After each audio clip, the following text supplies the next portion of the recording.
That Great Business Show. I amused myself no end this week when I was telling people that we were having Ireland's top earner on That Great Business Show. I'd leave them guessing for a while as to who that might be. Some of the suggestions were very curious indeed.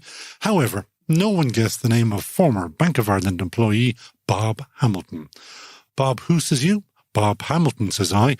And yes, he is Ireland's top earner.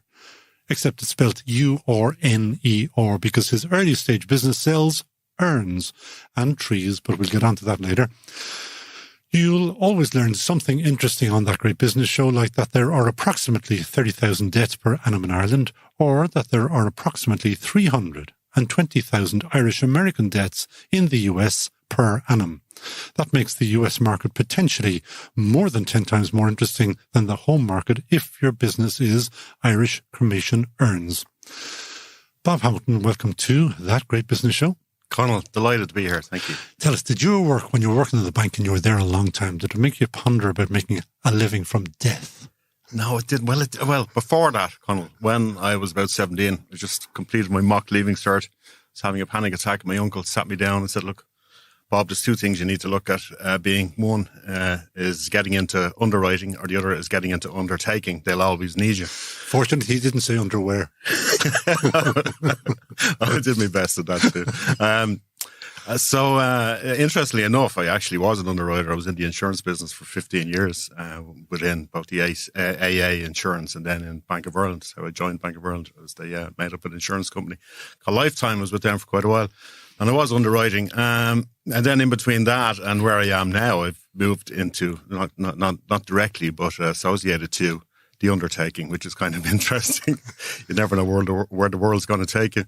So, Conal, I suppose I'd spent 35 years in the financial services industry. I was 55, so an opportunity to do something for myself.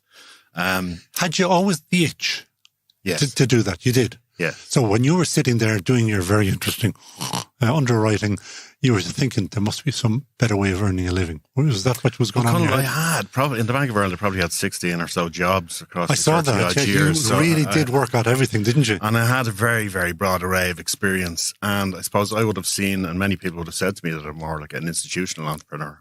I think of things differently. I see things differently. I try and bring people to being creative themselves in all the roles I've had, come up with new, different ways of doing things. So I tried to be an entrepreneur within an organisation, and I was in many ways. But what I wanted to do, kind of, for my last 10 years of working, say if I do work at 65, is I want to do something for myself, to start up a business for myself, make it successful for myself. I love people. I love dealing with people. I love working with people. It actually gives me energy. And I thought there's nothing probably more soulful than working with people when they're at their, I suppose, most vulnerable. And I get huge satisfaction out of that. So I suppose what I needed to do is come up with a proposition that would appeal. And you think you're going to retire at 65. You know, once you are working for yourself, that's all over. You will work until you get into one of your own urns. Yeah, I'd be happy enough with that. I don't really want to stop working ever. I didn't stop when I left the bank. I was particularly driven. Like, I have huge amounts of energy, and hopefully that will continue, and I'll work as long as I have it. So tell us about the urn business, because it's a little bit broader than urns. Yeah, I suppose it's just a long story short, kind of how I got into it in the first place. I would have lost my aunt. She was only 63, shortly after I left the bank, and her two sons were living in Australia, both doing very well, and they asked me while they were making their way back to find something special, an urn that represented Ireland and Irish heritage, and they wanted something that was unique. I had time. I'd left the bank. My time was my own, so I did a huge amount of research, couldn't find anything. I was days and days on the phone and on the internet, couldn't find anything that met that criteria. Because there were urns, because I've looked at this myself, there are plenty of urns, but none that were Irish made, is that right? Conal, I tell you, there's probably easily 100,000 different urns, and I've seen them all because I did a huge amount of research. Not just for that, but in setting up the business. In terms of Irish urns and a range of Irish-made, handcrafted urns that are inspired by heritage, very, very difficult to come across. I actually had a wood turner who now makes for me, make a commission urn. It was basically a box oak urn with bog oak detail on it. And the guys absolutely loved it. And it was obviously after the funeral, a little bit time later, I kind of had an itch to exhaust this potential. Somebody said to me many years ago, there might be a gap in the market, but is there a market in the gap? Okay, so I needed to find that out. So I had a quick look at the US Census. 11% of people claim Irish ancestry as their primary origin. Then I had a look at the death statistics, and 600,000 Irish people, in inverted commas, Irish people in America would die. Well, 600,000. I only gave you 320,000. They're the number who get cremated. Okay. So it's a little bit more than 50%. And then I had a look at the number of undertakers, and it's 32,000 undertakers in the US. Obviously, selling urns to Ireland and Ireland only wouldn't be a viable business in terms of the population. How many people in Ireland get cremated, percentage-wise? Well, it depends. In Dublin, it's nearly up to the 30% mark. But I suppose for the country, we're probably in the early teens. But it's moving. It's a steep trajectory. Ireland will be one of the lowest percentages of people who get cremated, but that's changing. It's changing rapidly. As well as that, people are changing from the more traditional church to having humanist ceremonies, etc. So I can see that, and I suppose 90% of my business now would be going to the US. 10% would be to Ireland. The US US sales and volumes are growing, and likewise the Irish are.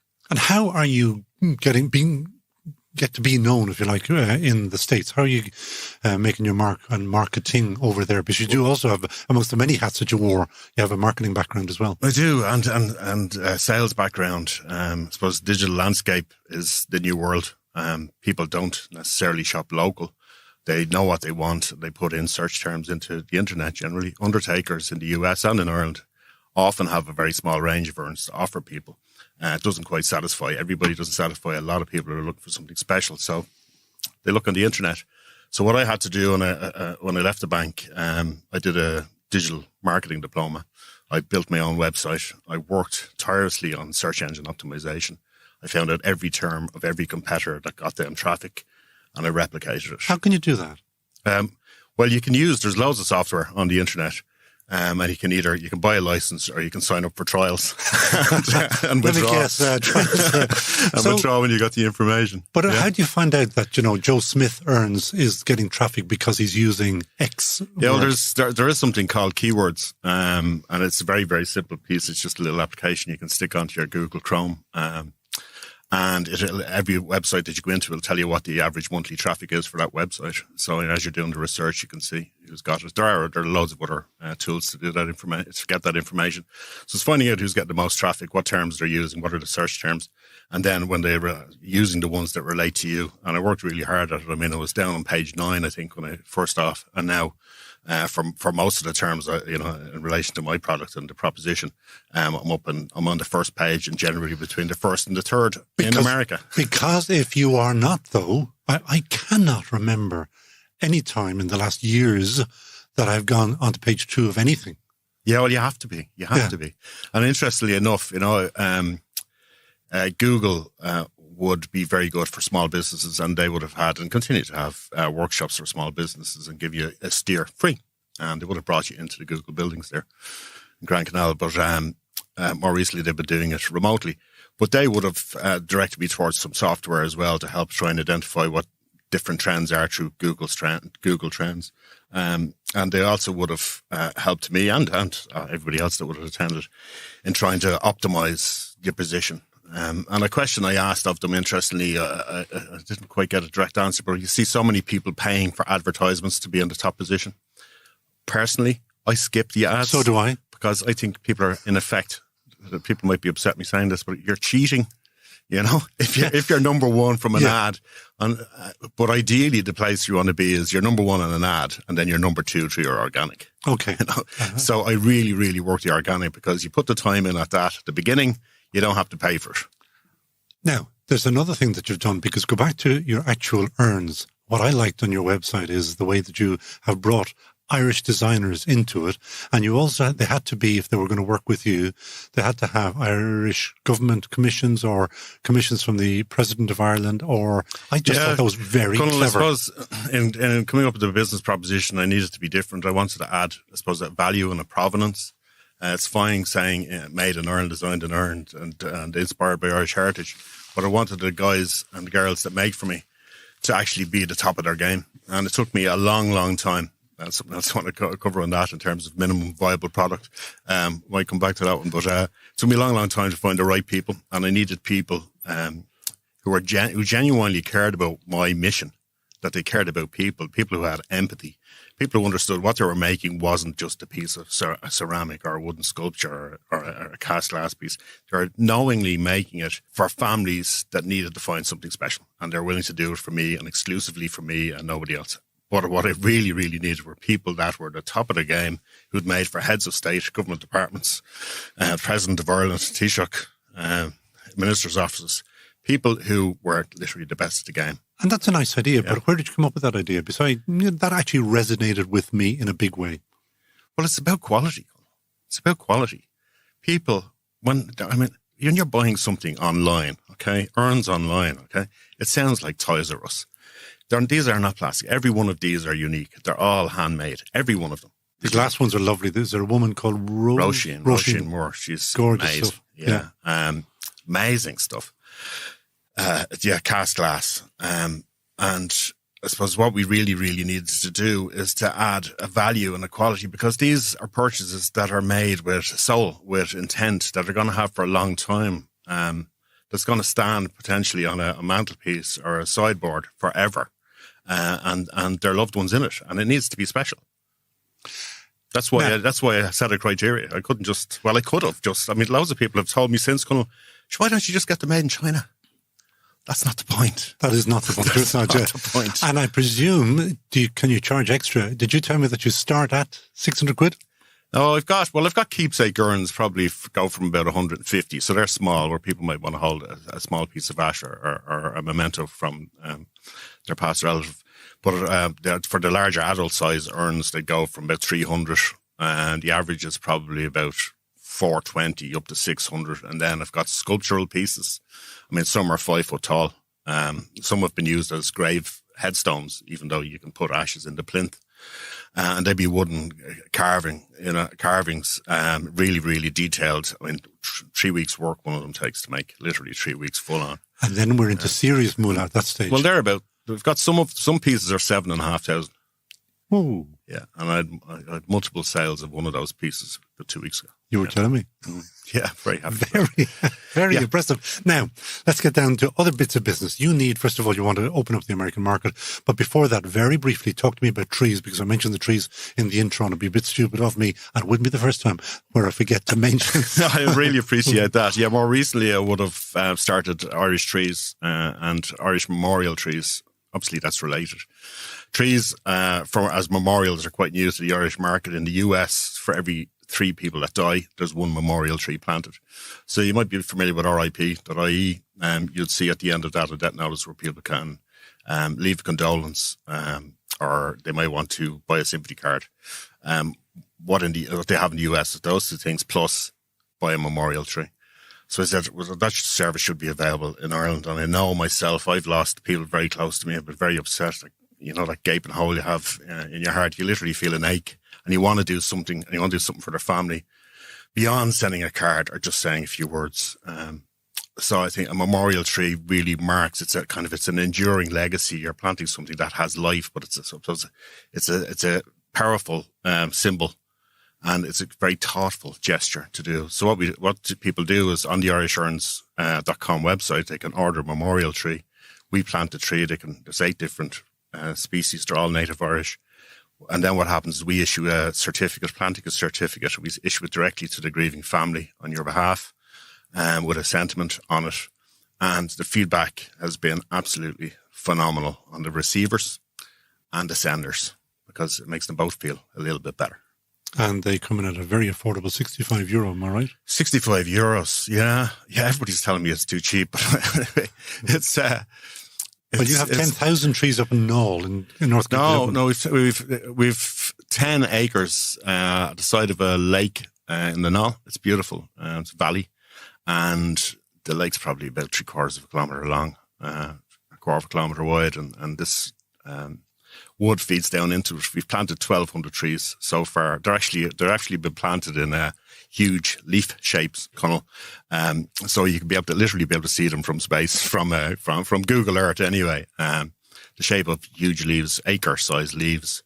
And we've got 10 acres. So we'll have 50,000 trees is the intention to both selling to Ireland and to the US. Yeah. Now, you keep mentioning we, but I'm looking at you because I think, are you it or are you I'm we? it. Yeah, I'm it. Everything's kind of outsourced. So yeah, I have a guy that does the bulk of the planting. I do a lot of it myself, but But the business is you. The business is me, yeah. And the artisans are 5 people that make for me. They've got their own businesses, but they make for me exclusively Urns, but they also make other products and themselves. We don't normally go into the, are you making a living out of this? But are you making a living out of this? Absolutely, yeah. Well, I think like you beat yourself up when you start up a business, okay? I went live on the 12th of December, not last year, the year before. 2019. 2019.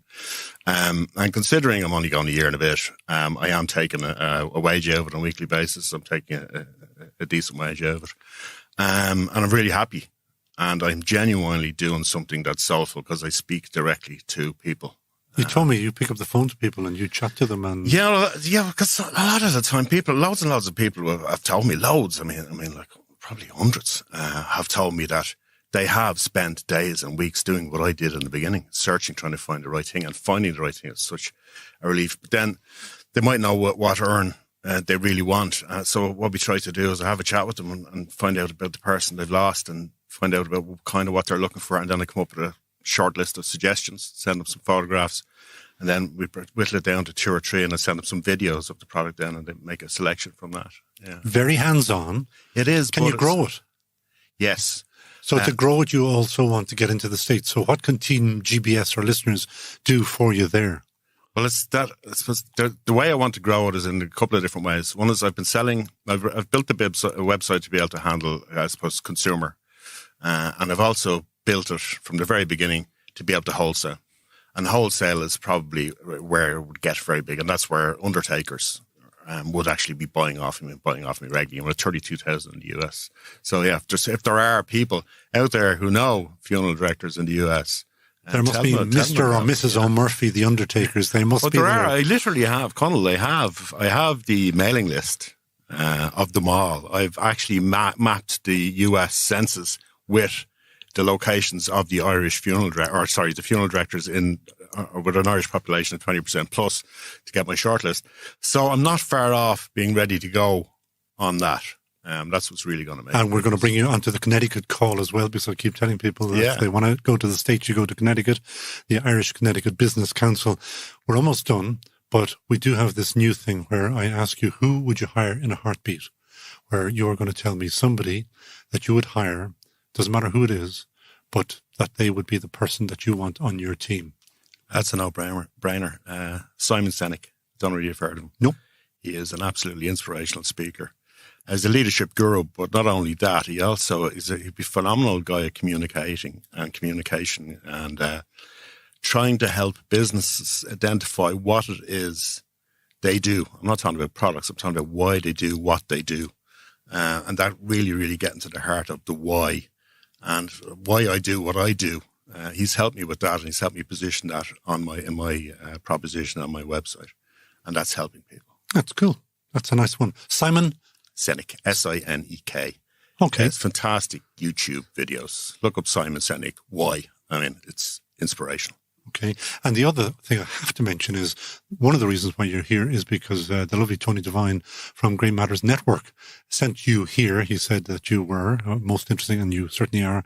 And we better do a big shout out for Tony Devine, because otherwise you won't send me other people. No, the Great Matters Network are a superb group of guys, 3 guys, 500 associates, all well-experienced, grey-haired guys and girls who have had a life of working at high levels within businesses, organizations, corporates, and private business. And they are all there to help small businesses, medium-sized business, large businesses. If they need a skill set, they need to hire it in quickly, and they want to know that it's going to be done right very, very quickly and very cost-effectively.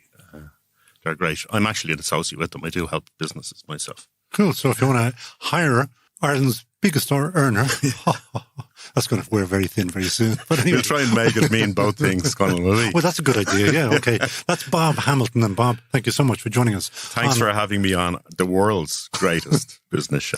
Thank you, Bob. You're going to be back here, you know. Thanks, Bob, so much.